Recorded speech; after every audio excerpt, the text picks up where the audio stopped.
Alerta Super. Alerta Super.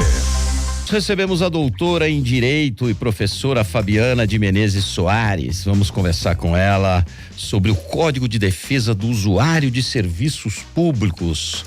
Doutora Fabiana, é um prazer ter a senhora aqui no Alerta Super. Igualmente. Ô, doutora, o que seria para o nosso ouvinte entender o Código de Defesa do Usuário de Serviços Públicos? Eu que te devolvo essa pergunta, Sapia, e para todos que estão aqui nos ouvindo. Quantas vezes você já foi a um serviço público pedir uma certidão, uma informação, ou mesmo algum outro tipo de demanda e houve uma demora, houve um descaso, houve uma prestação mal atendida?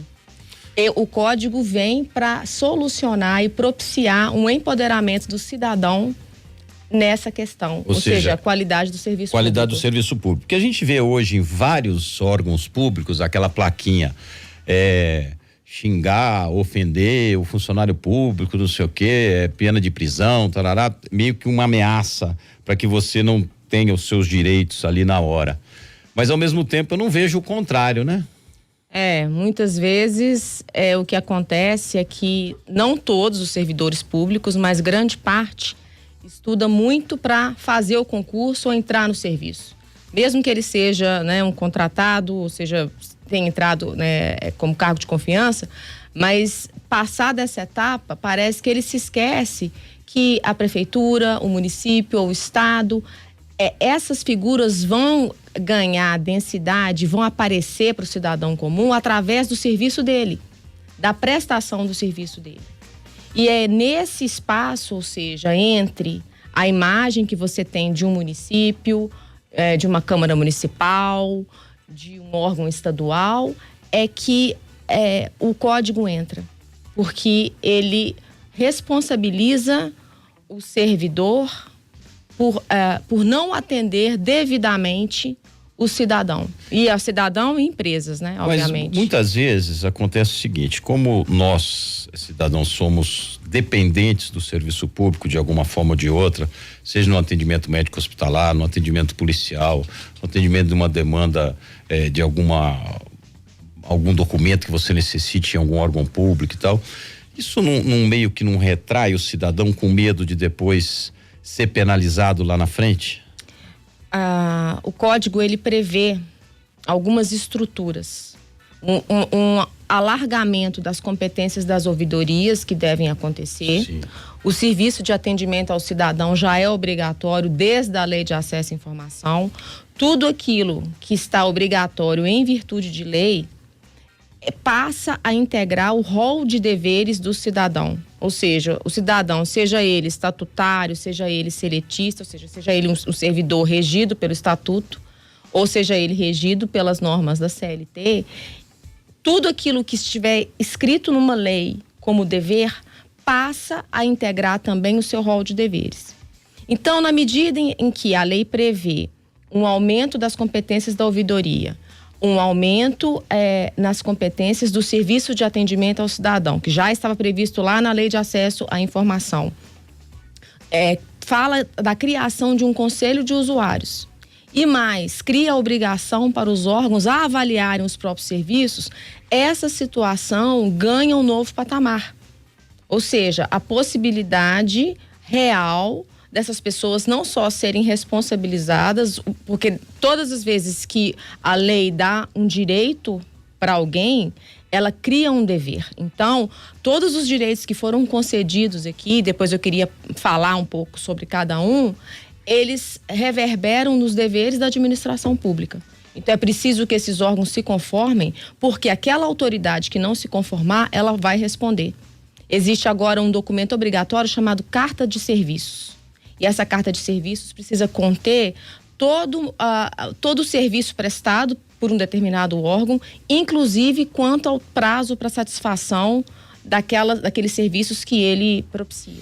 Queria então que a senhora enumerasse esses serviços aí para que a gente possa passar essa informação para o nosso ouvinte, porque o mal do brasileiro, de um modo geral, e eu me incluo nisso também, não sei se a senhora também, doutora, é aquela coisa, deixa para lá, eu vou perder tempo com isso. Quer dizer, procurar os direitos que nós temos, né? E muitas pessoas hoje já fazem isso, eu digo principalmente com a criação desses tribunais especiais, juizados especiais, até mesmo dos PROCONs municipais, estaduais, federais. Pois foi bom você ter tocado no PROCON, porque você consegue imaginar o Código de Defesa e Proteção do Consumidor sem a existência do PROCON? Impossível. Impossível. É exatamente isso que está acontecendo agora com o serviço público. Uma demanda para que no serviço público também seja cobrado uma qualidade.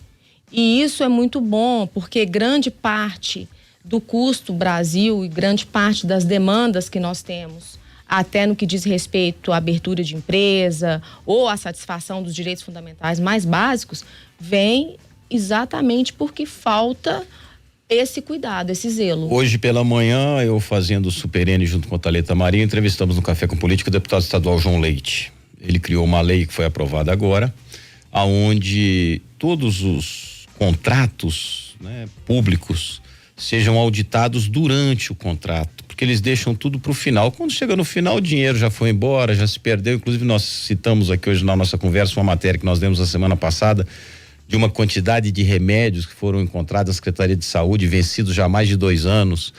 Macas, cadeiras que estavam lá abandonadas, que poderiam estar servindo a população. Isso é qualidade do serviço, isso é qualidade do gasto. Público, né? Do gasto, né? Sim.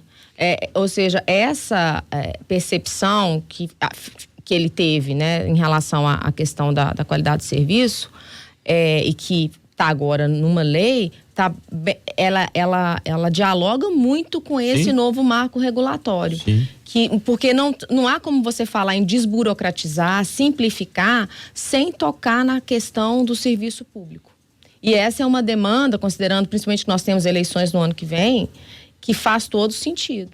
E lembrando que aquele servidor que não cumprir, ele pode sim ser responsabilizado, porque nas obrigações que a lei traz, há uma especificação na carta de serviço da indicação de qual é a autoridade responsável. Então não tem essa agora da pessoa falar, não é comigo, é assim. O órgão precisa se conformar. Se ele não se conformar, ele pode ser alvo de uma ação do Ministério Público. Eu gostaria de salientar que essa carta de serviços, ela precisa conter algumas informações que são essenciais.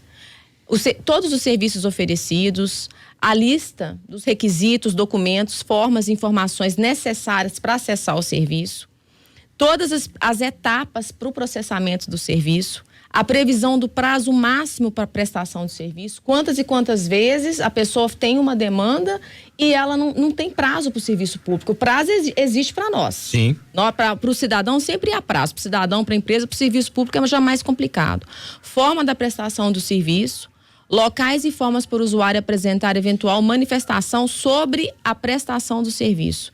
E lembrando que essa obrigação, né, desse cuidado com o serviço público, ela vem dentro de uma outra ótica, que é o desenvolvimento de ferramentas tecnológicas. O nome disso chama-se governo eletrônico. Então, o serviço público que não se modernizou, ele precisa fazê-lo o quanto antes, porque a obrigatoriedade do uso da tecnologia aparece na lei. A gente percebe hoje que várias ferramentas dos governos, somente o governo federal, algumas do governo estadual também, às vezes tem algumas falhas dos municipais também, a gente consegue acessar hoje pela internet, inclusive realizando vários procedimentos que antes seriam inimagináveis, né? Que Exatamente. você tem. Eu tenho a minha carteira de habilitação no meu celular hoje, através de um QR Code. Tenho o documento da minha moto num QR Code, quer dizer, vai facilitando muito mais. E muitas vezes essa burocracia que tem, e o funcionário acaba se encostando nela, né? Ele acaba deixando pra lá, quer dizer, não é comigo, o meu salário tá aqui. Mas agora com a carta de serviço isso Mas não é mais existe sempre aquela máxima, né? Eu sou concursado, não posso ser demitido. Ele pode não ser demitido, mas ele pode ser penalizado, né? Até com demissão, né? Ele pode ser penalizado até com a perda do cargo, mediante um processo no qual seja garantido ampla defesa a ele. Claro. Mas o fato de uma pessoa ser servidora pública não significa que ela esteja acima da lei.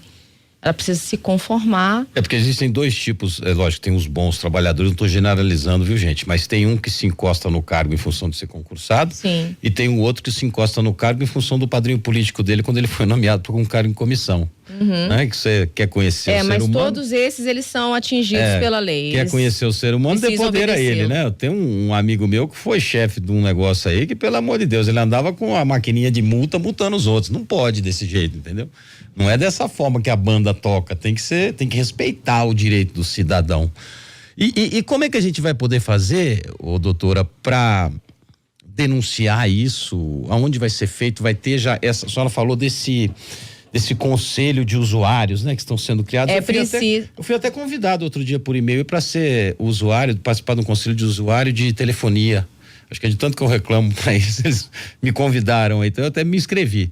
Porque eu acho que o cidadão também tem que participar das coisas, né? Mas vai acontecer a mesma coisa agora para o Código do Usuário. O que eu acho importante salientar é que as prefeituras e os municípios precisam se mobilizar nesse sentido. Por quê? As pessoas moram nas cidades. E a lei, ela teve prazos de entrada em vigor diferenciados. O último prazo acabou em julho, que foi a obrigatoriedade para que o código fosse implementado nas cidades com menos de 100 mil habitantes. Então agora já portanto, está valendo. Todas não tem as mais cidades, desculpa. Não. Todas as cidades, todos os municípios, e somos, né, muitos aqui em Minas Gerais, há muitos municípios aqui, todos devem se conformar. Eu vou ser advogado do diabo, tá, doutora? A gente recebe aqui inúmeras reclamações de usuários do sistema de saúde que chegam às vezes em determinadas unidades básicas de saúde. É claro que quando você está com um filho, né, e você não sabe o que seu filho tem, pode ser um problema mínimo, mas está com febre, você acha que é alguma coisa muito séria, então às vezes você se exalta com a demora, com aquela coisa toda. E a gente recebe muitas reclamações aqui, principalmente dos terceirizados, as pessoas que fazem aquele primeiro atendimento, que não são funcionários diretos do município e tal, são funcionários terceirizados. Você tem que aguardar, não sei o quê, às vezes tem aquele bate-boca, aí vem polícia, aquela confusão. Então, vira e mexe, nós temos denúncias sobre isso aqui. Como é que o cidadão deve reagir em relação a isso? Todo serviço público, independentemente de quem o esteja prestando, existe uma cadeia de competência. Pode ser. Ele está submetido a algum tipo de ordenação jurídica.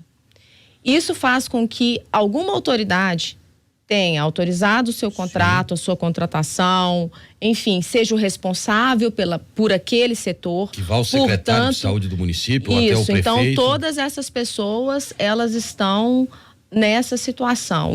O que é importante salientar é que o código, ele prevê esse empoderamento das ouvidorias. Então a pessoa pode recorrer à ouvidoria, pode recorrer ao serviço de atendimento ao cidadão, caso aconteça isso, faça uma reclamação formal, e ela pode procurar também a defensoria, pode representar junto ao Ministério Público, porque esse agente, aquele que for responsável, porque sempre há uma pessoa responsável. Claro. Não interessa se a pessoa é terceirizada. Ela está ali sob o mando de alguém. Esse alguém vai ser responsabilizado. E é muito importante que os cidadãos comecem a usar essa possibilidade, porque o código, ele não só tem essa perspectiva sancionatória de tentar alterar esse costume ruim que nós temos de uma prestação de serviço, talvez que não seja totalmente adequada. Não estou dizendo que todos os órgãos são assim, a gente tem várias experiências de referência aqui no estado de Minas Gerais, mas isso significa que uma mudança na cultura já está sendo sinalizada pela lei. E com penalidades. Tem o tal do jogo de empurra. Nós temos um quadro aqui que chama Panelaço, daqui a pouquinho, inclusive, vai estar no ar. Ele está todo dia aqui no Alerta Sup, que é feito pelo nosso repórter Nelson Batista. Que é o seguinte: a senhora tem um problema, normalmente é ligado ao serviço público. Só tem um problema na sua rua, no seu bairro, uma árvore que está caindo, um esgoto a céu aberto, alguma coisa, a senhora faz a reclamação e ninguém resolve. E o jogo de empurra maior que nós temos aqui é sempre ligada ou a CEMIG ou a Copasa. Porque se é um problema de esgoto, a gente procura a prefeitura ou órgão responsável, independendo do município, ele fala que é a Copasa fala que é a prefeitura eu falei, e no caso da CEMIG também, algum problema de energia? Administração indireta, também está submetida a isso, ao novo, né? código. É basicamente o que nós temos hoje, já de serviços protegidos e bem protegidos, já o serviço bancário, que você pode fazer denúncia junto ao Banco Central, fazer uma reclamação primeiro no banco, na ouvidoria do banco, depois você vai ao Banco Central. Se não houver ouvidoria, você pode ir à controladoria. Que é o órgão que, vamos dizer, fiscalizador dentro, né, do executivo. Isso dentro de cada órgão. A senhora até me ajudou, porque eu, como entrevisto muitos prefeitos aqui da região metropolitana, vou trazê-los aqui e questioná-los sobre essa nova situação que eles vão ter que atender, como é que está a situação desses municípios todos, para a gente saber quem são os municípios que estão cumprindo com essa nova regra e quais são os municípios que não estão cumprindo, porque se o prazo já acabou, se não tiver cumprindo, já estão errados. Já estão e aí a denúncia ao Ministério Público. Já estão errados, já estão vulnerabilizados. Já faço a denúncia aqui ao vivo. A população já está vulnerabilizada, porque ela não só precisa ter voz e receber essas informações quanto à natureza da prestação de serviço, quanto também ela precisa estar representada através da atuação boa dos mandatários, ou seja, não dá mais para ignorar. Isso aqui é uma lei que ela veio dentro de uma perspectiva de transparência ativa que foi inaugurada pela Lei de Acesso à Informação, no sentido da administração pública fazer o seu papel, independentemente de ser demandada. Por isso é que há a obrigação da carta de serviços. Por isso que há a necessidade de um conselho de cidadãos. Essa carta de serviços tem que estar à mostra para o cidadão? Sim, ela precisa estar no site, ela precisa estar disponibilizada, ela precisa, se o cidadão ou o representante de uma empresa pedirem, ela precisa de estar no balcão. Ou seja, as lojas não têm obrigação de ter o código de defesa e proteção, né, do consumidor. É a mesma coisa. Agora, o usuário do serviço público também tem um outro detalhe que precisa ser lembrado. O serviço público, a partir de agora, começa a ser avaliado. É preciso que sejam feitas estatísticas, portanto, os órgãos precisam se adaptar, precisam construir instrumentos, metodologias de avaliação que permitam aferir se aquele órgão faz sentido para a população. Porque, às vezes, o órgão não está fazendo sentido algum. Se ele está funcionando ou não. Se ele está funcionando ou não. Realmente. Aonde que o cidadão tem acesso a essa carta? Tem algum site, algum local? A lei, que você diz ao código, ele pode acessar o planalto.gov, pode acessar todos os sites de controladoria, e aí ele digita código do usuário do serviço público e ele então terá acesso. Os estados têm feito legislações a partir dessa lei que é nacional e os municípios, se quiserem fazê-lo, também podem. Eu vou pedir algum repórter do portal Tempo para conversar com a senhora assim que acabar a nossa entrevista, para que a gente passe a matéria para o portal e ali tem um link direto para o nosso ouvinte poder acessar essa lei. Ótimo. Doutora Fabiana, eu queria agradecer sua presença aqui. Muito obrigada, agradeço a vocês. Parabenizar pelo trabalho da senhora.